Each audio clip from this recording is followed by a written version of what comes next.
This video is an introduction to acid-base titrations.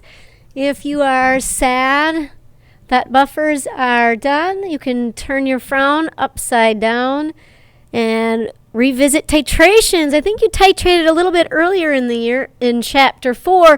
Then it was more about the stoichiometry.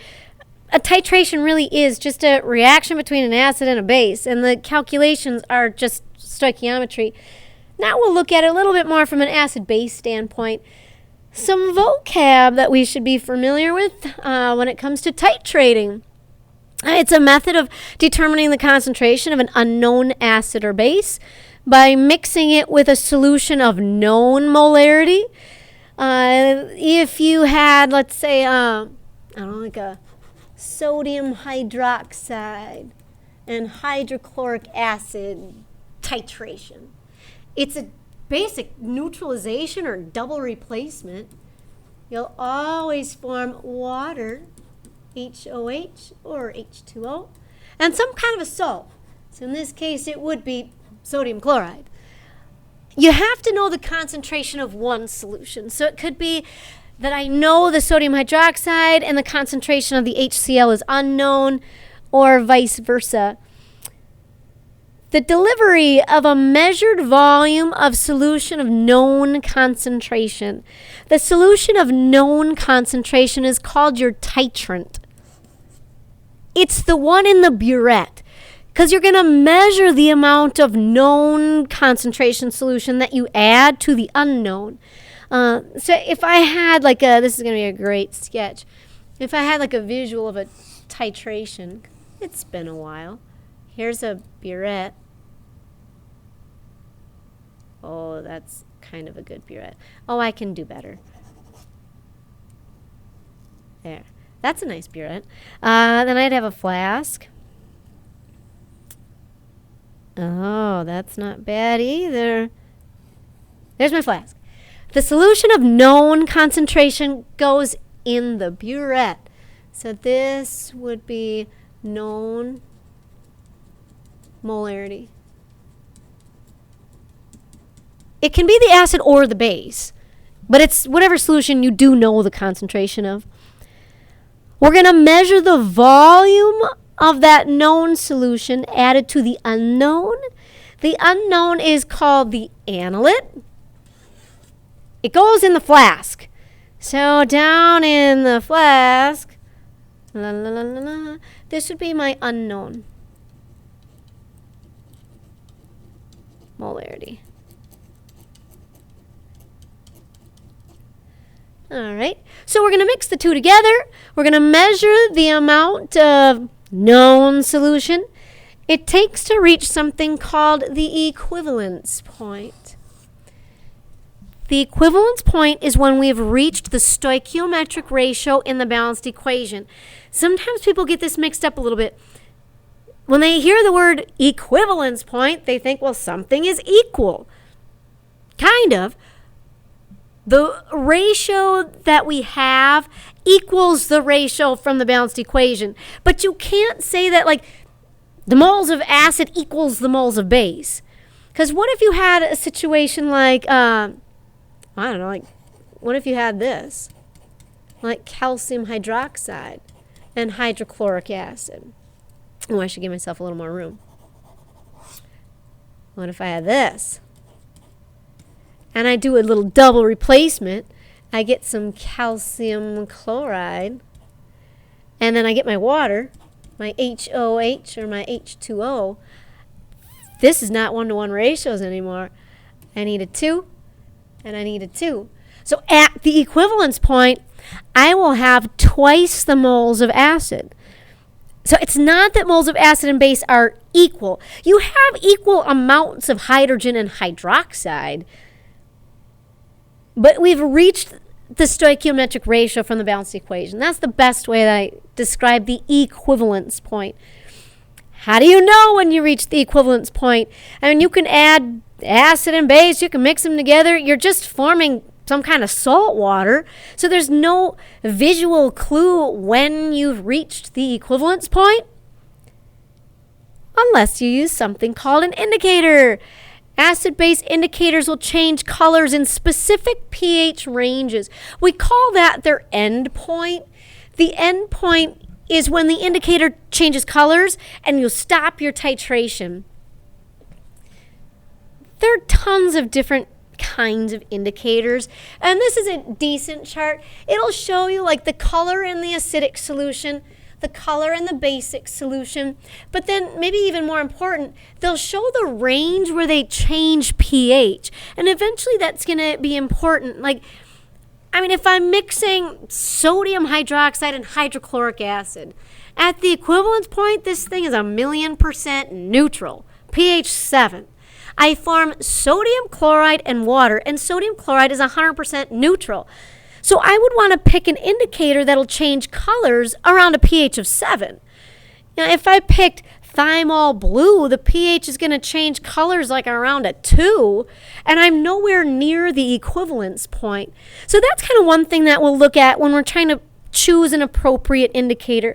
We want the pH at the transition range, or like the color change, to match the pH at the equivalence point of our titration.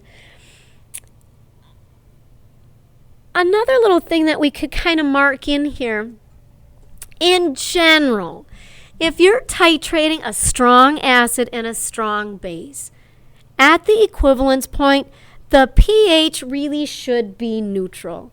So like in general, maybe on this chart, the best choices might be these guys. These guys might be a good choice for a strong acid, strong base, or it could be appropriate for a weak acid, weak base titration as well.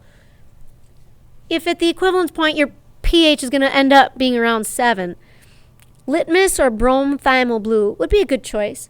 They should change colors around a pH of 7.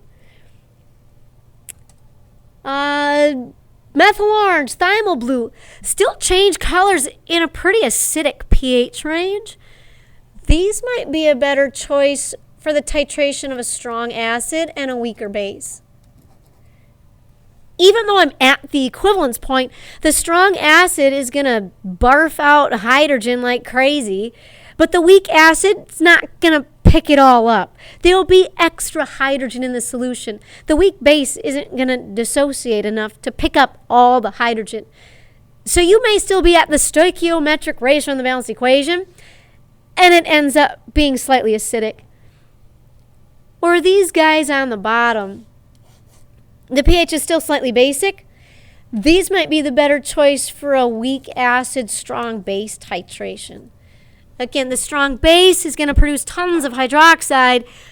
The weak acid is not producing a lot of hydrogen.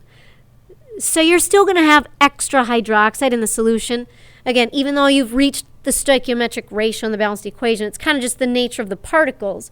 Stoichiometrically, I have equal amounts, equal moles of acid and base, but because the weak acid won't dissociate 100%, I don't have enough hydrogen to match up with all the hydroxide from the strong base. Another thing to think about, like for example, and it's not listed on this chart, but they might, instead of giving you like the pH at the transition range, they might give you Ka values. Like indicators are really just like usually weak acid solutions. The Ka for something like methyl orange is actually about 6.3 times 10 to the negative fifth.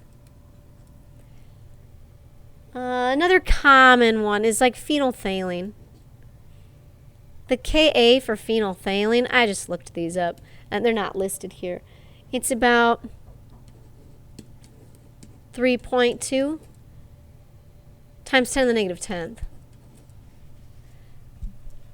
Here's one other thing to make note of. The color change occurs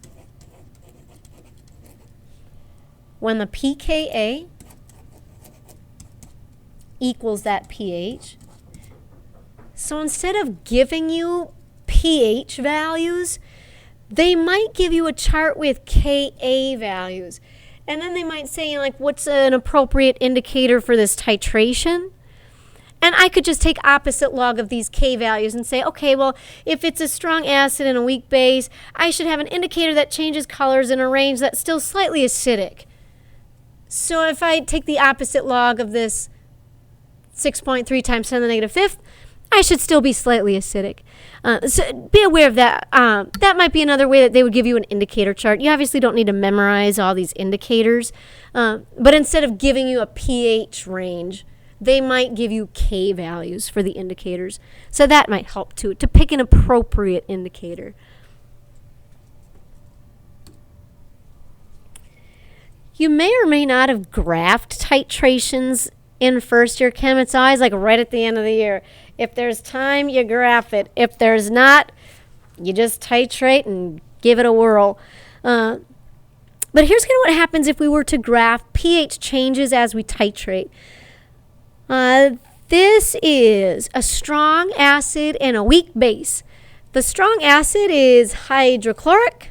Did I say weak base? I meant a strong base. The base is sodium hydroxide. The way this would be set up, we must have some kind of like a pH probe, and we'll titrate like this too. The pH is starting out at 0. So we must have the probe in the acid. It's starting out acidic. The indicator that they're using here is brome thymol blue, or sometimes we just call it BTB. In the acidic solution, it's going to show yellow. Now, obviously, like in your study guide packets, you don't see colors, so maybe we'll just make a little note. Initially, the indicator is going to show yellow. It'll show the color of the acid. I'm starting with the acid.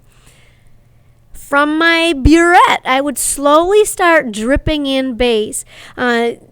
Slowly start to drip in base. And then we constantly swirl the flask. As I add base, I obviously should see the pH increase. At first, it increases slightly. And so you're kind of thinking, all right, we're cruising along. And then all of a sudden, this could be like one drop of base sends the pH through the roof. Goes crazy. And then all of a sudden, it kind of levels off again. The pH increases, but slightly. When the graph makes this huge jump, that's when you should see the indicator turn colors. I don't know if you can kind of see it here. This should be green. If you go halfway in that big jump, and it's a little bit of an estimate off a graph, if we kind of estimate halfway in here, that's the equivalence point. That's the point where we had equal moles of acid and base.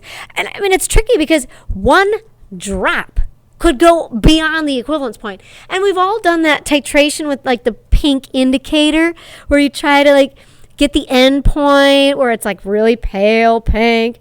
Everybody always misses it. And they get so frustrated because it could be like one drop. One drop, it turns hot pink. Well, that one drop has billions of ions in it. So you could have gone past the equivalence point in that one drop.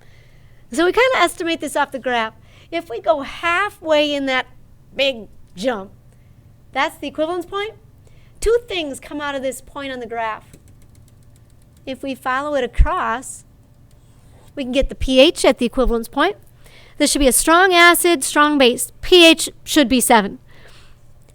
The other thing we can get, come back. If we follow this down, we can get moles of base added at the equivalence point. Or if we graph this in the lab, it's probably going to be like milliliters of base. But if we know the concentration of the base, we can figure out the moles of base. This is a perfect equivalence point. They're telling me in the flask that I had 100 milliliters of acid. Often this acid would be unknown molarity. Here we know that it's 1 molar HCl, which would be moles per 0.1 liters. Well, what do you know? That's 0.1 moles of HCl. at the equivalence point, I had 0.1 moles of base. Perfect. And this would be a 1-to-1 ratio if I was balancing the equation between HCl and sodium hydroxide. So at that equivalence point, when the graph makes the big jump, keep your eyes open. That's when you should see this transition color. Bromothymol blue will kind of turn green in the middle. And then when you've gone beyond the equivalence point, you'll just be base. It'll be blue. A graph of a weak acid, weak base would look similar. Let's say this was weak acid, weak base. It's just kind of smushed. Where this is pH, and then we'll just maybe call this moles of base added. It just wouldn't start at a pH of 0. It might be something like this. If you look for that equivalence point, it should still be around a 7. But it might start at, usually it will start at, a pH of like 3, 4, 5, something like that. And it's not going to end at a pH of 14. Maybe it ends at a pH of like, 9 or 10 or something like that. But it should be real similar. At the equivalence point, if you follow it across, your pH is probably going to be close to 7. The other thing that we should kind of mention is that you can do titrations in either direction. Here we're starting out acidic. So we must have the probe in the acid. The pH is increasing. We're adding base. We could do this opposite. We could start with the probe in a basic solution. And we could add acid. The pH would drop. So this might be like moles of acid added. But I can kind of do the same thing. This would be pH. If I go like halfway in the jump and check the pH, it should be neutral. If I was using like hydrochloric and sodium hydroxide, you can just do these titrations in either direction. You can start with the acid or you can start with the base. You can get that off the graph. Is the pH starting out acidic or is it starting basic? And then is the pH dropping or is it going up? Another little option we should look at. Here's a weak acid and a strong base. The weak acid is acetic. The strong base is still sodium hydroxide. So again, the pH isn't starting at 0. It's starting, like around a 2 or a 3 or so. We've still got 100 milliliters of 1 molar solution, which is 0.1 moles. The indicator used here is phenolphthalein.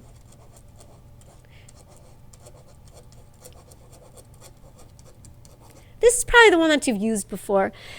In the acid, it stays clear. As you start adding base, you'll see the pH kind of turn pink, but then you swirl it, you keep moving the solution around, and that pink will go away. And this is where you're trying to end at this like perfect pale pink color. That's the equivalence point. If you've gone too far, you will be like 1980s hot pink, which is really pretty. It's just not the color you're looking for, unfortunately. So it's hard to get the perfect endpoint. Because, again, one drop sends you over the edge. It's got too many ions in it. So often we find the endpoint off a graph. So we let the whole thing run. We let the base all drip down into the acid. We don't have to stop it at that equivalence point. We'll get the equivalence point off the graph. So we'll look for this big jump. We'll go about halfway. If I follow it across, I'll get the pH. So it's still slightly basic. Makes sense. It's a stronger base. And then if I follow it down, you can get like moles of base. Or again, most of our graphs in the lab will be like volume of base. But if I know the molarity of the base and I know the volume used to reach the equivalence point, I can figure out moles. So often we don't try to stop it at the equivalence point. It's tough. It's super easy to go beyond, and it is just one drop and you've gone beyond the equivalence point. Little things like this could be multiple choice or free response. I've seen them both ways. It could be like A, B, C, D, which of the following is a graph of a strong acid and a weak base. They could do this in a free response. Hey, sketch a general titration curve for a strong acid, weak base. I'm assuming that we're going to start with the strong acid and we're adding the weak base. So let's indicate that on the bottom. Usually this is volume. Let's call it milliliters. That's how we'll measure it in the lab. Milliliters of weak base added. And so we'll start with the acid. If it's a strong acid, the pH will probably start out pretty low. I mean, we can say 0 at maybe 1 or 2 or something like that. They don't specify where the end point should be, so we'll just make it up. So maybe I'll go to like 20 milliliters. And then gradually this will go up again. So now this time, if I go like halfway in the middle of this big jump, that one's not perfect. If I follow it across, let's pretend it's a 6. Let's pretend it's a 6. It should be something slightly acidic. So like 5, 6, somewhere in there, less than 7. And again, they don't tell me exactly what pH I'm looking for at the equivalence point. They don't tell me what volume was added, so I'm just supposed to make a general rough sketch. I would start with something acidic. It should end basic if I'm adding the base. And if it's a stronger acid, at that equivalence point, halfway in the big jump, I should be looking at something that's still slightly acidic. We'll pretend that mine's at a 6. One other type of graph that we should look at, titration curve, would be something for a polyprotic acid. Fun. Consider the titration curve for sulfuric acid and sodium hydroxide. The sodium hydroxide is being added, so we're starting with the sulfuric acid, and obviously the pH is increasing, so that makes sense. With a polyprotic acid, you're going to see more than one equivalence point. So for example, like this isn't marked in, but we can mark it. Halfway in the middle of this first jump, that's when you've lost the first hydrogen. So like the equation that might correspond to this point would be like the H2SO4 losing the first hydrogen. And we'd be forming the hydrogen sulfate ion. Then at the second equivalence point, we're going to lose the second hydrogen. So now this would be the hydrogen sulfate ion losing his second hydrogen, forming sulfate -2. If it was a acid like phosphoric, H3PO4, you would have 3 of these little equivalence points. So they could ask me something like this: the identity of the anion at point A. So that's the negative ion. What negative ion is formed at point A? So I just have to know that's the second equivalence point. That's when I've removed the second hydrogen. So the remaining anion is the sulfate ion. We're not going to titrate any polyprotics in the lab, but it's a graph that we should at least be aware of. So they could have multiple equivalence points. So here's the end of it. Let's look at what this all entails. So we might be given a graph.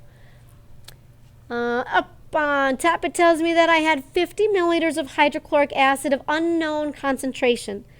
It's titrated with 0.1 molar sodium hydroxide. Use the titration curve to answer the following questions. This is the titration of a blank acid and a blank base. Well, I could answer that a couple ways. I might just know that hydrochloric is a strong acid and sodium hydroxide is a strong base. I might just know that. Or I could look at the graph and find the equivalence point. Halfway in that big jump, there she is. If I follow it across, the pH is 7. So it's neutral. So I might know, like, oh, I remember hydrochloric is strong, and oh, if the pH is 7, then it must be a strong combo. Strong acid, strong base. A good indicator to use. Go back to that indicator chart and find anything that'll change in a range of 7.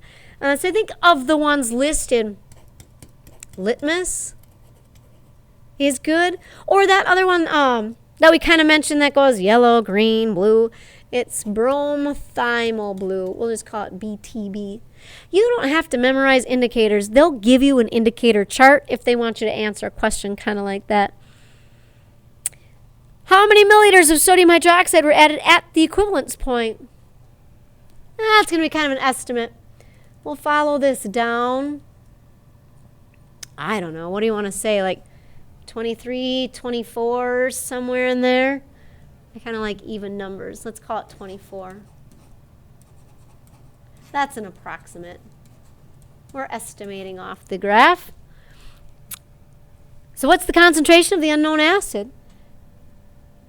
Well, I think it helps to kind of acknowledge the balanced equation. Now, in this case, you might be aware that HCl reacts with sodium hydroxide in a 1-to-1 ratio. So I'm going to form the sodium chloride and water, H2O, HOH. I would at least think about that just to make sure that it's 1-to-1 ratios. It might not be. So here's what I know. The original base was 0.1 molar sodium hydroxide. That's moles per liter. Let's say we use 24 milliliters.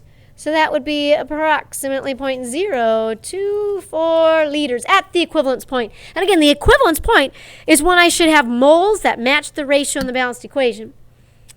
So if I plug that in my calculator, I'd have about 0.0024 moles of base. So then I just quick look at the balanced equation and I see, oh, that's a 1-to-1 ratio. So I should have 0.0024 moles of acid. That's, again, it doesn't have to be 1-to-1s. So I would want to double check that if it was a 1-to-2 or a 2-to-1. Now I can find the molarity of my unknown. Move that up a little bit. It was the acid that we're looking for. Molarity of the HCl is moles, 0.0024 moles. And you have to know the original volume. How much of that acid did you start with? 50 milliliters. They told me that up in the problem. So we'll just make that 0.0500 liters. And there, we got the molarity. 0.048 HCl. There, that's not so bad. The last thing they asked me to do is sketch the setup of this experiment. Well, that sounds fun. We're going to test our art skills here. Here's a rough sketch. Burette. I forgot the little trigger. There we go. Flask. That's a nice flask. In the burette goes the unknown concentration. The known concentration. Hello. This is going to be the 0.1 molar sodium hydroxide. In the flask are two things. 50 milliliters of HCl. Wow, I'm not going to fit that. HCl. Oh, you stinker. HCl. The other thing that goes in the flask is the indicator.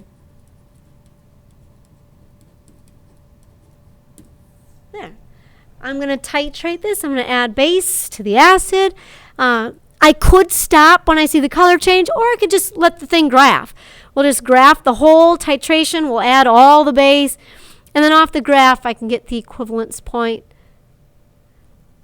So most of this should be, somewhat of a review from first year, just basic terminology associated with titrations. And then you may or may not have looked at these titration curves or titration graphs. Lucky for you, we'll get some in the lab. It's going to be a blast.